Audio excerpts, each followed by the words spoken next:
সম্মানিত উপস্থিতিবৃন্দ, আমাদের সামগ্রিক পরিকল্পনাটিকে আমরা একটু ভাগ করেছি।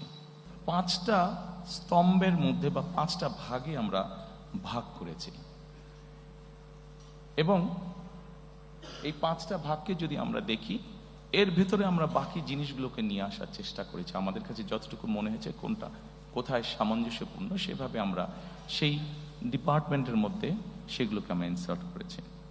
প্রথমে আমরা যেটি বলেছি রাষ্ট্র ব্যবস্থার সংস্কার, দ্বিতীয়ত আমরা বলেছি বৈষম্যহীন আর্থসামাজিক উন্নয়ন ও টেকসই রাষ্ট্রীয় সক্ষমতা অর্জন, তৃতীয়ত আমরা বলেছি ভঙ্গুর অর্থনীতির পুনর্গঠন ও পুনরুদ্ধার, চতুর্থত আমরা বলেছি অঞ্চল ভিত্তিক সুষম উন্নয়ন এবং পঞ্চম বা শেষ যেটি ধর্ম, সমাজ, ক্রীড়া, সংস্কৃতি ও সংহতি বিষয়ক যে বিষয়গুলো আছে।